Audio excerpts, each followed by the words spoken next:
Praise the Lord. मैं विश्वास करता हूँ कि प्रभु जी हमसे बातें करेंगे और हम आशीषित और आज़ाद होंगे। आमीन। प्रभु जी का वचन कहता है पहला कुरिन्थियों उसके 4 अध्याय के जब हम 17वें पद में पढ़ते तो यहाँ लिखा है, इसलिए मैंने तीमुथियुस को जो प्रभु में मेरा प्रिय और विश्वास योग्य पुत्र है तुम्हारे पास भेजा है। वह तुम्हें मसीह में मेरा चरित्र स्मरण कराएगा, जैसे कि मैं हर जगह हर एक कलीसिया में उपदेश करता हूँ। प्रभु के दास पौलुस तीमुथियुस को भेजते हैं कहाँ पर? कुरिन्थियों की कलीसिया में। ठीक है, तीमुथियुस को जो प्रभु में मेरा प्रिय और विश्वास योग्य बेटा है। 14 पद में, मैं तुम्हें लज्जित करने के लिए ये बातें नहीं लिखता, परंतु अपने प्रिय बालक जानकर तुम्हें चिताता हूँ। Praise the Lord. तो यहाँ पर प्रभु जी का वचन में हमें क्या सीखने को मिलता है? हमने जो पढ़ा यहाँ पर क्या लिखा हुआ 14 पद में, मैं तुम्हें लज्जित करने के लिए बातें नहीं लिखता, परंतु अपने प्रिय बालक जानकर तुम्हें चिताता हूँ। मैं तुम्हें लज्जित करने के लिए बातें नहीं लिखता, परंतु प्रिय बालक जानकर तुम्हें चिताता हूँ। Praise the Lord. मैं तुम्हें लज्जित करने के लिए बातें नहीं लिखता, परंतु अपने प्रिय बालक जानकर तुम्हें चिताता हूँ। यदि मसीह में तुम्हारे सिखाने वाले 10,000 भी होते तो अभी तुम्हारे पिता बहुत से नहीं, इसलिए कि मसीह यीशु में सुसमाचार के द्वारा मैं तुम्हारा पिता हुआ। इसका मतलब हमें सीखने को मिलता है कि हमारा जो प्रभु में बढ़ाने वाला जो हमारा पिता होता है ना, जैसे पौलुस सुसमाचार के द्वारा तीमुथियुस के पिता थे, उसी प्रकार से हमारे सिखाने वाले 10,000 हो सकते हैं, बट 10,000 हमारे पिता नहीं होते। हमारा पिता कितने होते हैं? एक ही होते हैं, जो हमारे सोते के होते हैं, जिनके द्वारा हम प्रभु में जन्म लेते और बढ़ते हैं, जो रियल में हमें हमारी डेस्टिनी में पहुंचाने के लिए बहुत अधिक हेल्प देते हैं, बहुत अधिक सहयोग करते हैं, जिनके पथ चिन्हों पर चलकर, जिनको फॉलो कर कर, प्रेज़ द लॉर्ड, हम प्रभु में बढ़ पाते हैं। यहाँ 16वें पद में लिखा हुआ है, पहला कुरिन्थियों 4 अध्याय के 16वें पद में, Wherefore I plead to you, be all of you followers of me। तुम मेरे फॉलोवर बनो, मुझे फॉलो करो। स्पिरिचुअल फादर हमें क्यों, हमारा जो प्रभु में बढ़ाने के लिए जो हमारे यहाँ पर पौलुस ने पिता लिखा है, और जनरली इस टर्म को लोग आत्मिक पिता कहते हैं, जबकि हम सबके जो एकमात्र पिता हैं, जो परमेश्वर हैं, वो हम सब के पिता हैं। और हम इस धरती पर भी जिनके द्वारा जन्म लेते हैं उन्हें हम अपने पिता कहते हैं। ठीक उसी रीति से आत्मिक रीति से जिनके द्वारा हम प्रभु में बढ़ते हैं उन्हें भी पिता का दर्जा दिया जाता है। ठीक है, तो वो जो पिता होते हैं उनको हमें फॉलो करना है। और पौलुस यहाँ पर कुरिन्थियों कलीसिया क्या बोल रहे हैं? मुझे फॉलो करो। आज जनरली लोग क्या बोलते हैं कि हमें प्रभु जी को फॉलो करना है, जो बिल्कुल सच है, लेकिन लोग बोलते हैं कि हमें इंसान को किसी को फॉलो नहीं करना। हमें किसी इंसान से मतलब नहीं है, हमें क्या फर्क पड़ता है इंसान कुछ भी करे, हमें तो पता है दुआ प्रार्थना कैसी करनी है और हम अपनी डेस्टिनी में पहुंच जाएंगे, अपनी सेवा कर लेंगे। ठीक है, लेकिन एक नए नियम में एक स्पिरिचुअल क्या कहना चाहिए कॉन्सेप्ट भी हमें समझ में आता है कि हमें, पौलुस यहाँ पर कलीसिया को ये कह रहे हैं और वचन में लिखा है, तो गलत तो नहीं होगा। यहाँ पर पौलुस कह रहे हैं कि मुझे फॉलो करो। ठीक है, और आप में से कई लोगों की ये गवाही भी होगी कि जब हम अपने हमारा जो रियल में आत्मिक सोता है उससे देखकर जब हम चलते तो रियल में हम ग्रो करते हैं, और हमारी ग्रोथ जो होती है एविडेंट होती है, मतलब हमारी ग्रोथ दिखने लगती है, तुरंत बदलाव आता है जीवन में। चलो, कंफ्यूजन दूर होता है, अंधकार दूर होता है, भटकाव दूर होता है, लाइफ का रास्ता समझ में आता है, पाथ क्लियर होता है, होप क्रिएट होती है, और प्रभु जी से जुड़ाव होता है। ये होता है, कई लोगों ने महसूस किया है। तो ये जो आत्मिक पिता हैं, ये जो प्रभु में हमें बढ़ाने के लिए जो एक पिता की रूप में हमारी हेल्प के लिए परमेश्वर ने जो प्रबंध ठहराया है, उसे हमें फॉलो करना है। आज ये प्रचार है कि फॉलो देम नहीं, follow him. Follow that person, follow that spiritual mentor, follow that spiritual father, उसे फॉलो कर। तब तू बढ़ेगी, तब तू ग्रो करेगी, तब तू उन्नति करेगी, तब तेरा विकास होगा, तब तेरी उन्नति एविडेंट होगी, दिखाई देगी, शाब्दिक नहीं होगी, मुंह से बोल दिया नहीं होगा, रियल में होगा। Praise the Lord. जब पतरस, याकूब, यूहन्ना और चेले प्रभु को फॉलो करते थे तो लोग वाग क्या बोलने लगे कि ये साधारण मनुष्य नहीं है, मछुआरे नहीं है, लेकिन ये बातें इनको कहां से आई? क्योंकि प्रभु ने क्या बोला था, मनुष्यों पे मछुआ बनाऊंगा, मेरे पीछे हो ले, मुझे फॉलो कर। तो फॉलो करना ही डिसाइपल होना होता है, और हम प्रभु के डिसाइपल हैं, प्रभु जी के हम चेले हैं। Praise the Lord.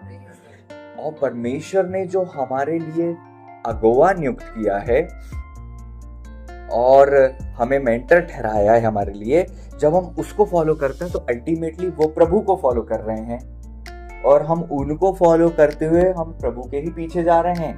हम किसी इंसान की भक्ति में नहीं जा रहे, हम किसी इंसान को परमेश्वर का दर्जा नहीं दे रहे हैं, बल्कि जो एक आत्मिक नियम ठहरा दिया गया है उसको हम गले लगा रहे हैं, और उस नियम को हम स्वीकार कर रहे हैं ताकि हम ग्रो कर सकें। Praise the Lord. एक बात याद रखो,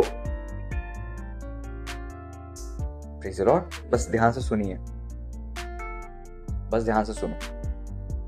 प्रेज़ द लॉर्ड। बच्चा एक माँ के पेट में आता है, 9 महीने पेट में रहता है, उसके बाद वो गर्भ से निकलता है, फिर छाती से लगा कर रखती है, दूध पिलाती है और उसे पालती है। छोटा होता है, फिर चलना, बोलना, दौड़ना, पढ़ना, लिखना, कमाना, ये सब सीखता है, और उसके बाद वो परिपक्व बनता है ताकि वो खुद पिता या माँ बन सके। समझ रहे हो? ऐसे ही स्पिरिचुअल कॉन्सेप्ट है। जब आप प्रभु में जन्म लेते हो तो आप अपने आप से तो नहीं आते हो, किसी के द्वारा आप प्रभु में पढ़ते हो। और एक बच्चा पैदा होते से माँ अगर उसको छोड़ दे तो क्या बच्चा बड़ा हो सकता है? वो मर जाएगा। बिना किसी के ऐसे ही छोड़ दिया हुआ बच्चा पल सकता है क्या? नहीं पल सकता ना। ऐसे ही स्पिरिचुअल पैदा हुआ एक व्यक्ति ये कहे कि अब मैं तो प्रभु विश्वास में आ गया और अब मैं ऐसे ही छोड़ दिया जाऊंगा, तो वो ग्रो नहीं कर सकता, वो उन्नति कर नहीं पाएगा। Praise the Lord, praise the Lord. समझे इस बात को? Praise the Lord. तो स्पिरिचुअल फादर का जो कॉन्सेप्ट है वो ये है कि आपका एक ही आत्मिक पिता होगा सबसे पहले तो, और आप कंफ्यूज हो तो आपको प्रार्थना में मांगना चाहिए, या फिर प्रभु जी ने अगर चाहे तो आपको फिर प्रकट होगा या आपको महसूस होगा इस बारे में कि वो कौन है। और अगर आपको पता है तो बहुत अच्छा है। लोगों को पता नहीं होता है, वो बहुत कंफ्यूज होते हैं, बट कुछ लोगों को पता है, दैट मीन्स कि उनके लिए ये बहुत फायदे की बात है, क्योंकि आपको ये पता है कि आपको किसको फॉलो करना है, तो फिर आपको भटकना नहीं है ना। भटकना क्या मतलब होता है कि आप अपनी मनमानी कर रहे हो, अपनी इच्छा के अनुसार चल रहे हो, कुछ भी कर रहे हो, ये सब नहीं करना। आपको उनके पद चिन्ह पर चलना है। अब देखो एक चीज और मैं फिर बताता हूं आपको। Hallelujah, praise the Lord, thank you Jesus, hallelujah, thank you Lord, hallelujah, thank you Jesus, yes, hallelujah. तो प्रभु एक अपने दास को चुनते हैं, उसे भी कोई स्पिरिचुअल फादर या मेंटर देते हैं। आज जो एक आत्मिक पिता है, पहले वो आत्मिक बच्चे थे किसी के, और धीरे धीरे करके वो बड़े हुए और इतने विश्वास से निकल के परिपक्व बने कि परमेश्वर ने उन्हें भी एक ऐसा मेंटर बनाया जिनके द्वारा कई आत्मिक बच्चे जन्म लेते हैं। तो परमेश्वर ने उन्हें भरोसा रखकर एक पोजीशन दी। ठीक है, ये कॉन्सेप्ट मनुष्यों का ठहरा हुआ तो नहीं है ना कि आपने और मैंने ठहरा दिया कि यार हाँ ठीक है भाई, आज से तू मुझे आत्मिक पिता बोल देना, तू मेरा आत्मिक बच्चा बन जाना, और मनमानी हो रही है। ये एक स्पिरिचुअल कॉन्सेप्ट है, स्पिरिचुअली होना चाहिए। ठीक है, तो प्रभु जी ने किसी को चुना और किसी की अधीनता में ठहराया। जैसे पौलुस गमगेल की कलीसिया में अधीनता में रहे और वहां पर सीखा उन्होंने और वहां पर आत्मिक रीति से बढ़े। फिर वो इतने परिपक्व हो गए कि इनके द्वारा तिमुथियुस ने जन्म लिया। अब क्या होता है, देखो ध्यान से सुनो, यहाँ पे ध्यान से सुनने योग्य बात जो है, पूरा वचन ध्यान से सुनने योग्य बात है। लेकिन प्रभु जी हमसे बातें करें, मेरी ये दुआ है कि प्रभु जी हमारे कॉन्सेप्ट को क्लियर करें और जहाँ हम भटके हुए हैं वो सारे जो भी भंवर है ना, हमको कहीं, हम कहीं जा नहीं रहे। मूवमेंट तो है बट वहीं की वहीं घूमना है, समझ रहे हो? वो पानी वहीं की वहीं घूमता रहता है, आगे नहीं जाता, पर उसको लगता है कि मैं चल तो रहा हूँ बट कहीं पहुंच नहीं रहा। कई लोगों का आत्मिक जीवन आज भंवर में फंसा हुआ है। वो घूम तो रहे हैं, एक्टिव तो हैं, मूवमेंट तो है, but they are not marching, कहीं बढ़ नहीं पा रहे हैं। क्यों? क्योंकि यहां पर भटके हुए हैं, यहां पर कॉन्सेप्ट क्लियर नहीं है। प्रभु करें कि आज हमारी सहायता प्रभु जी की ओर से हो। आमीन, हालेलुया। प्रभु जी की बड़ाई हो। प्रभु जी हमारे बल हैं, है ना। हमें ठोकर खाने से, हमें मृत्यु से बचाने वाले परमेश्वर हमारे साथ हैं। आमीन। हम पर दया करने वाले परमेश्वर हमारे साथ हैं। तो सुनिए ध्यान से, क्या लिखा हुआ है कि यहां पर क्या बोला, फॉलोअर्स ऑफ मी, मुझे फॉलो करो। क्यों कहा जा रहा है एक दास के द्वारा उनके आत्मिक बेटे को कि मुझे फॉलो करो? क्यों कहा जा रहा है? क्योंकि परमेश्वर ने आपको जब चुना होता है तो सही अगुए के अधीनता में परमेश्वर ने दिया होता है। वचन में लिखा है, मैं अपने मन के अनुसार, मन के अनुकूल चरवाहे दूंगा। मतलब प्रभु जी को पता है तुम किस हिसाब के हो, कैसी बनावट के हो, कैसी बुलाहट है तुम्हारी, कैसी मानसिकता है, कैसी परवरिश है, और क्या तुम्हें भविष्य में अनुभव होने वाले हैं, क्या तुम्हारे भविष्य के अटैक होंगे, क्या तुम्हारी परिस्थितियां बनेंगी। वो सब को देखकर प्रभु आपको एक अगुवा देते हैं, ताकि आपकी वो हर एक भविष्य की जरूरतें उस अगुवे के द्वारा परमेश्वर पूरी करें। ठीक है, और वहां आपका जन्म होता है, तो ये आपके चुनाव से नहीं होता। जैसे कोई बच्चा अपने पिता को डिसाइड नहीं करता है कि मेरा पिता कौन होगा ऐसे ही कोई खुद डिसाइड नहीं करता है कि मेरा आत्मिक पिता कौन होगा। ये चुनाव प्रभु के ओर से हो तो बेहतर होता है। ठीक है, मैं एक स्पिरिचुअल लीडर को जानता हूं जो काफी समय से प्रार्थना करते, प्रभु मुझे बताइए कि मैं किनको फॉलो करूं। ठीक है, ठीक है, प्रेज द लॉर्ड। क्योंकि अंत के दिन है, भटकाव ज्यादा है, आवाजें बहुत हैं, लेकिन हमारी कौन सी है हमें नहीं पता। जब इज़राइल के पहाड़ पर बहुत सारे चरवाहे होते थे तो भेड़ें दूसरे चरवाहे के पास नहीं जाती थी। मेरी भेड़ें, मेरा शब्द, मेरी भेड़, दो शब्द हैं यहाँ पे, एक तो मेरी और एक मेरा। मेरी भेड़, मेरा शब्द, समझ रहे हो? तो आपका जो चरवाहा है, प्रेज द लॉर्ड, पहली बात तो क्या आप उसी की अधीनता में हो? इतना आप उस कलीसिया को अपना मानते हो, अपना घर मानते हो? कहीं ऐसा तो नहीं कि आपने जन्म तो ले लिया लेकिन आज अनाथ के रूप में भटक रहे हो?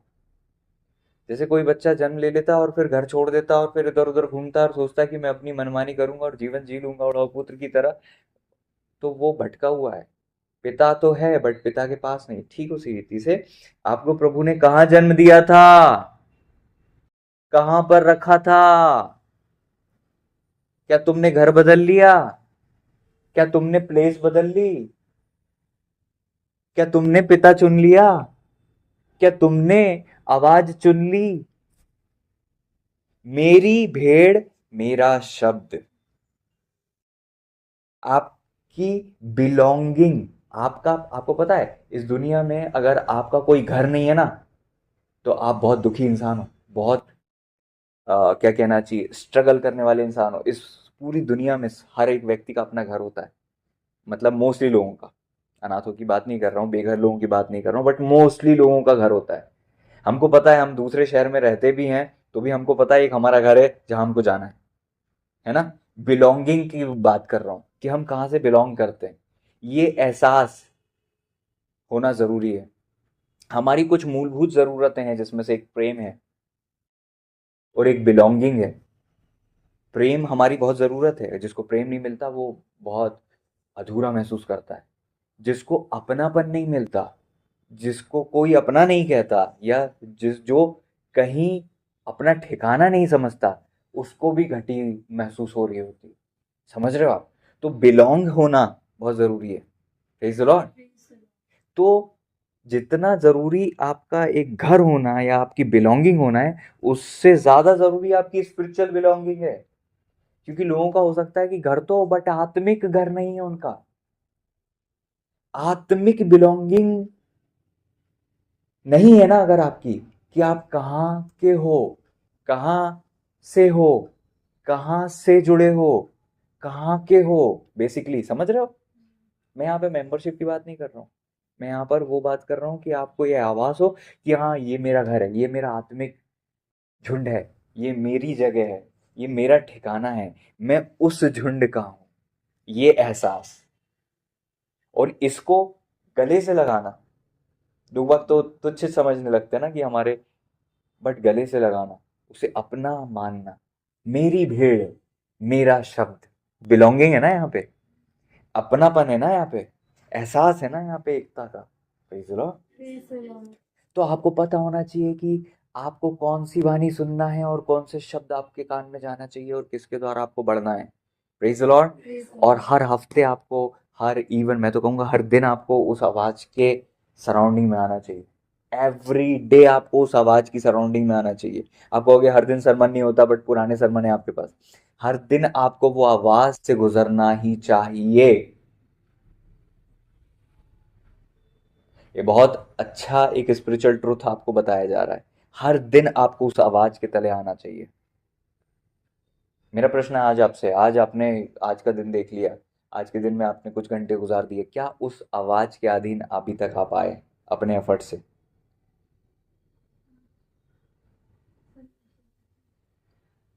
ये जरूरी है। Every day. मैं नहीं बोल रहा हूँ पूरा सरमन सुनो, मैंने नहीं कहा पूरा सरमन सुनो, लग रहा है बोझ मिल रहा है तो सुनो, बट आप ये कि प्रभु, आप आत्मा में होकर देखिए, और फिर कहाँ से सुनना है और कितना भाग सुनना है। हो सकता है वो आपको 2 मिनट का टुकड़ा भी इतनी एनर्जी दे देगा जो आपकी पूरी एक हफ्ते आपको बचा के रखेगा। वो आवाज, कभी कभी तो शॉर्ट्स की छोटी छोटी क्लिप भी इतना उठाती है ना। सोते की हो, आप सोते को सुनोगे तो अंदरूनी बल मिलेगा। आप सोते के बिना सुनोगे तो दिमागी ज्ञान मिलेगा। अंदरूनी बल और दिमागी ज्ञान में अंतर है। दिमागी ज्ञान आपको इंफॉर्मेशन देता है, अंदरूनी बल ज्यादा इंफॉर्मेशन ना दे, बल्कि अंदर से एनर्जी देता है, उठाकर खड़ा कर देता है। हम महसूस करने लगते हैं, अच्छा ये हम हैं। आप अपने अस्तित्व को जो खो चुके थे, उसको वापस से पाने लग जाते हो जब आप अपने सोते की अधीनता में आते हो। प्रभु करे कि हम अपने सोते की अधीनता में ही बने रहें और अंधकार की चालों से हमें हमेशा बचे रहें। Praise Lord. कितने लोग दुखी हैं पता है? उनको आत्मिक सुख नहीं मिलता क्योंकि सोते से नहीं पीते। आत्मिक सुख किसको मिलता है? जो अपने सोते की सुनते हैं। तुमको नहीं पता, लॉकडाउन में से गुजरे हो तुम लोग। अगर लॉकडाउन में तुम्हें संगति नहीं मिली थी, तुमको क्या भूख और प्यास थी? किसी ने महसूस किया है? सोते से दूर रहना या उनकी अधीनता में नहीं हो पाना, उनसे बिल्कुल कांटेक्ट नहीं हो पाना, कितना आपको जो है भटका हुआ सा बना देता है। इतनी चिढ़, इतना गुस्सा, ऐसा फ्रस्ट्रेशन आ जाता है कि लाइफ में लगता है कि मेरा कुछ नहीं हो सकता, मेरे मैं खुद चल भी नहीं सकता, मैं खुद अपनी दम से कुछ कर भी नहीं पाऊंगा, कुछ भी नहीं हो पाएगा। लगता है कि नहीं? ऐसा लगता है ना कि पता सब है, हो कुछ नहीं रहा है ना? लेकिन फिर प्रभु जी की दया अनुग्रह में जब वहां सोते से हम थोड़ा सा भी टच में आते हैं, तो वापस से चार्ज आने लगता है, वापस से करंट फ्लो होने लगता है, वापस से ग्रोथ आने लगती है, वापस से उन्नति होने लगती है। और हम कितना ग्रो करेंगे? जितने हम उनके अधीन होंगे।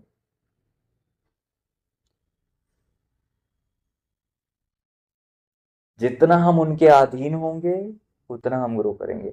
और कभी कभी उनके अधीन होने के लिए उनके उनके ज्यादा अधीन होने के लिए हमें बहुत टूटने से भी गुजरना पड़ता है, बहुत टूटापन आता है, हर्टनेस आती है। हो सकता है कि वहां से हमें टूटापन मिले, वहां से हमें डांट मिले, रिब्यूक मिले, हो सकता है। तो डांट तो बहुत अच्छी है। वचन में लिखा है, धर्मी मुझे मारे तो कृपा मानी जाएगी और उसकी डांट मेरे सर पर का तेल ठहरेगी। धर्मी तो स्पिरिचुअल मेंटर की डांट तो और पता नहीं क्या होगी, वो तो ब्लेसिंग है। प्रेज द लॉर्ड, है ना। मैंने एक बार स्पिरिचुअल लीडर ने कहा कि मैं बहुत, उन्होंने कहा कि डांट देते या कुछ ऐसा बोल देते, मैंने कहा ये तो ब्लेसिंग है हमारी, ये तो ब्लेसिंग है। Praise the Lord. आप जब डांट मिले उसको एक्सेप्ट करो, ये बोल के कि वाह आज मैं ब्लेस हो गई, मैं ब्लेस हो गया, थैंक यू लॉर्ड, मुझे डांट मिली, मुझे ब्लेसिंग मिली। Praise the Lord. क्योंकि जिससे प्रेम होता है उसी को डांट पड़ती है, जिससे उम्मीद होती है उसी से आप उसी को करेक्ट करते हो, है ना। तो आपको डांट इसलिए मिल रही है क्योंकि आप उतने अपने हो। डांट उन्हीं के भाग में नहीं आती जो दूर होते हैं, समझ रहे हो। वो डांट नहीं खाते। आपके मम्मी पापा पड़ोस के बच्चों को डांटते हैं? नहीं। जब आपको डांट मिलना बंद हो जाए, करेक्शन मिलना बंद हो जाए, तब समझना कि दूरी आ गई ना। बट होता है कई लोगों की लाइफ में एक सीजन होता है जब उनको उस दूरी से गुजरना पड़ता है, बट खुद अपना चुनाव करते हैं लोग ताकि वो लीडर से दूर हो जाएं, तो ये खतरा है, गलत है।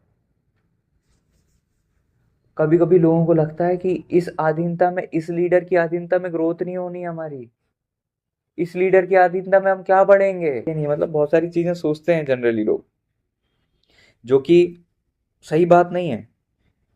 आप अपने लीडर को हल्के में ले रहे हो, ये आपकी ना समझिए। आपको जो कुछ भी चाहिए प्रभु ने पहले से प्रिपेयर रखा है, और वो सब प्रभु अपने प्रबंध के द्वारा देना चाहते हैं। तो आपकी बुद्धि कह रही है कि मुझे यहां पर वो नहीं मिलेगा जो वो वहां पर चर्च में मिल रहा है, वहां पर क्या है, मेंबरशिप है, वहां पर क्या है, बहुत सारी एक्स्ट्रा फैसिलिटी है जो यहां पर नहीं है।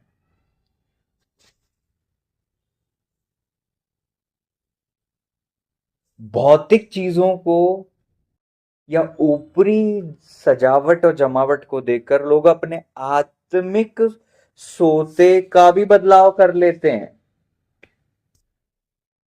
और आत्मिक सोते का बदलाव करना अच्छा चुनाव नहीं है, गलत है। Praise Lord. जब प्रभु जी को छोड़कर लोग जाने लगे, 70 चेले चले गए, तो प्रभु जी ने चेलों से पूछा, तुम भी जाना चाहते हो? एक बात एक बात बताओ, तुमको लगता है ना तुम इस एक लीडर की, इनकी अधीनता में क्या करोगे, क्या बढ़ोगे, क्या होगा? लोमड़ियों से हमको बताया है कि लोमड़ी जो है ना, उनके भट्ट होते हैं, सर छुपाने की जगह होती है। मनुष्य के पुत्र को सर छुपाने की भी जगह नहीं है। मतलब प्रभु जी की कोई प्लेस नहीं थी। कहाँ सोते थे? जहां पर रुक गए, जिसने बोला आ जाइए प्रभु जी हमारे घर में, प्रभु जी वहां आ जाते। सोच कर देखो, तब भी प्रभु जी को फॉलो करते थे पतरस, पौलुस, पतरस, याकूब, यूहन्ना और चेले करते थे ना। भौतिक चीजें उनको नहीं दिख रही होंगी, लोगों को लग रहा होगा कि यार तुम क्या चल दिए, अपना बिजनेस छोड़कर चल दिए, हानि दिख रही थी। एक जिस घर में प्रभु जी गए वहां पर उनकी छत खोलनी पड़ी ताकि झोले के मारे को उतारा जाए। मतलब एक समस्या, एक हानि। घर से दिल जुड़ा होता है, हमारी छत क्यों खोल रहे भैया? हाँ, समझ रहे हो।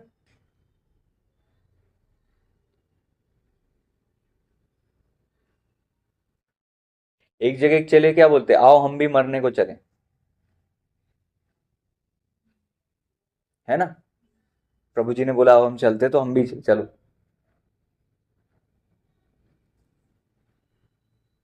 तब भी लोगों ने प्रभु जी को फॉलो किया, जब भौतिक चीजें शायद उनको नहीं दिख रही हो। आज हम एक लीडर को इसलिए नहीं फॉलो करते क्योंकि वहां मेंबरशिप नहीं होती, वहां पर बड़ी गाड़ी नहीं होती, वहां पर चकाचौंध नहीं होती, और हमें इतने आंख पर पट्टी, हमको वो नहीं दिखता कि वो वहां पर परमेश्वर ने हमें चुन के रखा था। प्रभु की सोच और तुम्हारी सोच में स्वर्ग और पृथ्वी का अंतर है ना, अंतर है। तो तुम अपने लिए जितना अच्छा सोच भी नहीं सकते ना, उससे कईयों गुना अच्छा सोच के परमेश्वर ने तुम्हारे लिए प्रबंध दिया है। और एक बात याद रखो, अगर तुम्हारे लीडर के पीछे पीछे तुम चल के तराई में जा रहे हो, तो जब तुम वो ऊपर जाएंगे तो तब भी तो तुम ऊपर जाओगे। जिसको तुम फॉलो कर रहे हो, जहां वो जाएगा वहीं तो तुम जाओगे। Praise the Lord. मेन ये है कि जिसे तुम फॉलो कर रहे हो वो प्रभु को फॉलो कर रहा है कि नहीं। क्या वो संसार से प्यार करता है या प्रभु से? क्या वो मनुष्य की अनुसार चलता है कि प्रभु के? क्या वो मनुष्य को खुश करता है कि परमेश्वर को खुश करने की कोशिश करता है? क्या वो परमेश्वर को दुखी करके समाज को खुश करता है, या परमेश्वर को खुश करता है समाज भले ही दुखी हो जाए, दुखी हो जाए? क्या वो अपनी मनमानी करता है या परमेश्वर के वचन के अनुसार चलता है? क्या वो अपनी बढ़ाई चाहता है या परमेश्वर की अधीनता में लोगों को बढ़ाना चाहता है? क्या वो लोगों को अपने आप से जोड़ता है या परमेश्वर से जोड़ने के लिए कोशिश करता है? ये सारी बातों को जब तुम देखोगे तो तुम्हें समझ में आ जाएगा कि तुम सही लीडर को फॉलो कर रहे हो कि नहीं कर रहे हो। सही दिशा में चलने का मतलब अंदरूनी शांति और अभिषेक और परमेश्वर की उपस्थिति है। जब आप गलत जगह जाते हो अपनी शांति खोते हो, परमेश्वर का साथ छूटता है। और जब आप सही जगह आते हो तो परमेश्वर की वाणी ताजी होती है, अंदर शांति होती है, और लाइफ में एक स्मूथनेस आती है। ट्रबल दूर नहीं होते, समस्याएं दूर नहीं होती, बट रास्ता दिखता है। Praise the Lord, praise the Lord. और सुरक्षा होती है, और भटकाव नहीं होता। क्यों सौदा कर रहे हो मेंबरशिप के कारण? क्यों अपने आत्मिक चर्च को छोड़ रहे हो? अपने स्पिरिचुअल फादर की अधीनता लोगों ने छोड़ दी क्योंकि मेंबरशिप नहीं थी, क्योंकि बपतिस्मे का सर्टिफिकेट नहीं था।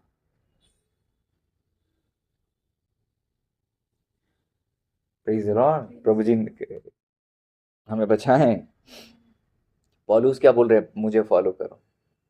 एक बात बताओ, बपतिस्मा जरूरी है उसका सर्टिफिकेट?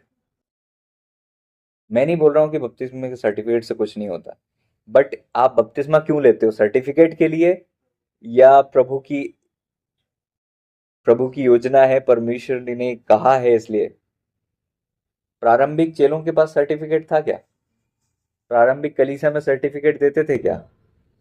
हाँ, वहां जरूरत नहीं थी, अब अगर जरूरत है तो दिया भी जाता है, बट क्या ये इतना इंपॉर्टेंट है कि आप, सर्टिफिकेट इतना इंपॉर्टेंट है कि आप आत्मिक सोते को बदल दो? हाँ, समझ रहे हो सकता है आपने कहीं बपतिस्मा लिया होगा, आप किसी चर्च से जुड़ गए, इसमें कोई प्रॉब्लम नहीं है। मैं नहीं बोल रहा हूँ कि तुमने कहीं बपतिस्मा ले लिया तो गलत है, मैं ये नहीं बोल रहा हूँ। बट मैं ये बोल रहा हूँ कि आप छोटे कारणों से अपनी कलीसिया को छोड़ दे रहे हो तो प्रॉब्लम है। हरी बात समझ में? परिस्थितियों के कारण आपने बपतिस्मा ले लिया, नो प्रॉब्लम एट ऑल। समझ रहे हो? इससे कोई फर्क नहीं पड़ता है। आपने उद्धार पा लिया, बट आप फॉलो किसको कर रहे हो, इससे फर्क पड़ता है। लोग छोटी छोटी चीजों के कारण फॉलो करना छोड़ देते हैं, ये प्रॉब्लम है। समझ रहे हो? तो तुम किसको फॉलो करना होता है? अपने आत्मिक फादर को, मेंटर को। Praise the Lord. क्यों फॉलो करना है? क्योंकि वो भी फॉलो करते करते वहां पहुंचे हैं, और ये फॉलो करने वाला ही नियम चलता है प्रभु में। प्रभु जी ने झाड़ी में दर्शन दिया, पर तो मूसा जी ने परमेश्वर को फॉलो करना चालू किया, इजरायलियों ने मूसा जी को फॉलो करना चालू किया, और मूसा जी बादल को फॉलो करते थे, और इजरायली मूसा को फॉलो करते थे, और सब लोग फॉलो करते हुए चलते थे। आत्मिक जगत ऐसे ही चलता है, यहाँ पर फॉलो करना होता है।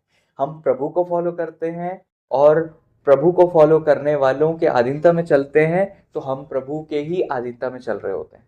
परमेश्वर ने कोई चीज ठहराई है, तो आप उसकी अधीनता में रह रहे हो। तो किसकी अधीनता में हो? परमेश्वर की अधीनता में। रूत ने किसको चुना था?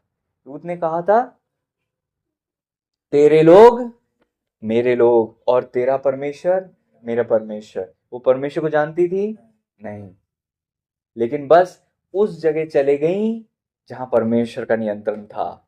क्या आप उस जगह पर हो, उस कलीसिया में हो जिसमें परमेश्वर का नियंत्रण है? क्या आप उस ठिकाने में हो जहां परमेश्वर बोलते बातचीत करते हैं? क्या आप उस जगह पर हो जहां पर आप पर अनुग्रह की दृष्टि हो, जैसे रूत पर हुई थी? आप समझ रहे हो?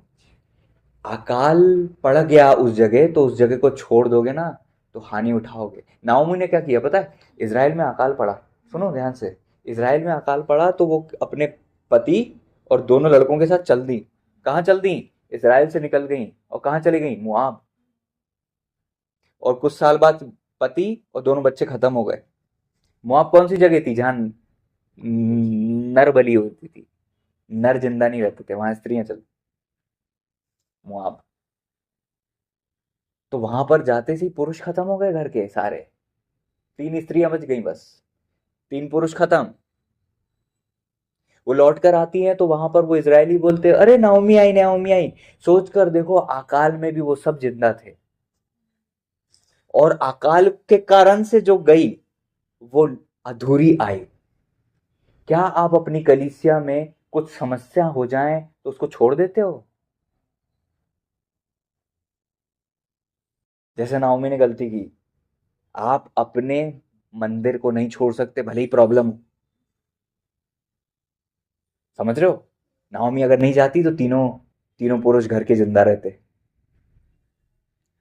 अच्छा, वहां से निकल के जब दोबारा लौटी तो रूथ और नाओमी लौटी, तो क्या उनको भरपेट खाना मिला? हाँ। इसराइल में जैसी आई तो क्या हुआ? बोआज ने क्या बोला? उसको बीनने दो, डांटना नहीं, मना नहीं करना।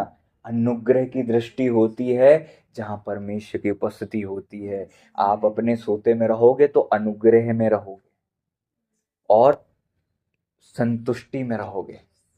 जो लोग दूसरे अधिक मेहनत करके कमाते हैं, अधिक मेहनत करके पाते हैं, वो तुम्हें मेहनत नहीं करनी पड़ेगी, ग्रेस मिलेगा वर्क प्लेस पे हर जगह।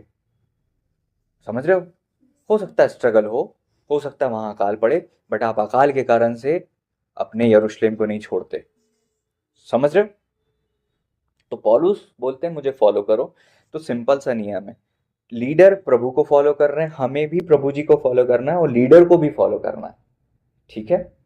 लीडर को फॉलो करेंगे तो हम वहां पहुंचेंगे जहां हम अपनी दम से नहीं पहुंच सकते। ठीक है? एक व्यक्ति बोले कि भाई, एक शहर से दूसरे शहर में जाने का जो रास्ता अंग्रेजों ने बनाया है या भारत सरकार ने बनाया है, उससे मुझे नहीं जाना, मैं जंगल से अपना रास्ता बनाऊंगा।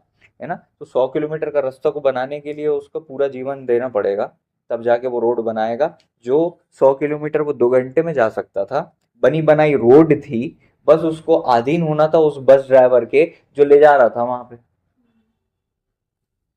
रोड बनी है, चलाने वाला चला रहा है, तुमको बस क्या करना है? सरेंडर होके चुपचाप बैठ जाना है, उसको ज्ञान नहीं देना है। बस वो जहां ले जा रहा है भरोसा करना है कि हाँ, मैं जाऊंगा, पहुंच जाऊंगा। और जगह जगह पर रास्ता में लिखा रहता है कि हाँ, इतने किलोमीटर दूर है तुम्हारा। ऐसे ही जब तुम किसी को फॉलो कर रहे हो तो आपको महसूस हो जाता है सही जा रहे हो कि नहीं। समझ रहे हो? जैसे एक शहर से दूसरे शहर जाने में आपको रास्ते में समझ में आता, हाँ अभी इतने किलोमीटर बचा है, अभी बीच में ये रास्ता आ गया, ये आ गया। जैसे ही आप फॉलो करोगे तो ये मत सोचो कि आप भटक जाओगे, पता नहीं क्या हो जाएगा, फिर लाइफ का क्या होगा। नहीं नहीं नहीं नहीं, आपको प्रभु जी गलत जाओगे तो बता देंगे। लेकिन प्रभु जी ने पहले से ही तुम्हारे से पूछने के पहले तुम्हें एक अगुआ दे दिया, नियुक्त कर दिया, तो फिर तुम अपनी बुद्धि मत चलाओ और उसको नहीं छोड़ो। फॉलो देम, तब आप ग्रो करोगे। प्रभु के दास पौलुस क्या बोलते हैं पहला कुरिन्थियों 11वें अध्याय के पहले पद में? मेरी सी चाल चलो क्योंकि मैं मसीह की सी चाल चलता हूँ। ठीक है? तो एक स्पिरिचुअल मेंटर जो होता है ना, बहुत परिस्थितियों से निकलता है, फिर वो उस पोजीशन में आता है। और आप आज उन परिस्थितियों से निकल रहे हो जिससे वो निकल चुका है, तो आपके लिए कितना ईजी है। अपना रास्ता गड्ढा अपना खुद क्यों खोद रहे हो? अब इसहाक ने क्या किया? इसहाक के पास लोग थे, पावर थी, मैन पावर थी, लेकिन क्या किया पता है? अब्राहम के ही खुद खोदे हुए कुएं जो पलिश्तियों ने पुरवा दिए थे, उन्हीं को खुदवाया। क्यों? क्या जरूरत थी? प्रभु की दृष्टि तो, अनुग्रह की दृष्टि इसहाक पर है, नए कुएं खोद लो ना। क्यों नहीं खोदे? क्योंकि पिता ने जो क्यों कुएं खोदे थे वो ही सस्टेन करेंगे। ये ज्ञान उनके पास था। आज लोग मनमानी करके अपने रास्ते चुनना चाहते हैं, बल्कि खुदे खुदाए कुएं हैं, उनमें से पी लो। बट पलिश्ती कौन है पता है? परिस्थितियों में कहता हूं ना, पलिश्ती और परिस्थिति एक ही चीज है। परिस्थिति और पलिश्ती एक ही चीज है। तुम अपने आत्मिक लीडर की अधीनता से बाहर क्यों गए? परिस्थितियां ऐसी थी भैया। ये परिस्थिति है, ये परिस्थिति ही पलिश्ती हैं जो आत्मिक कुओं को पुरवा देते हैं।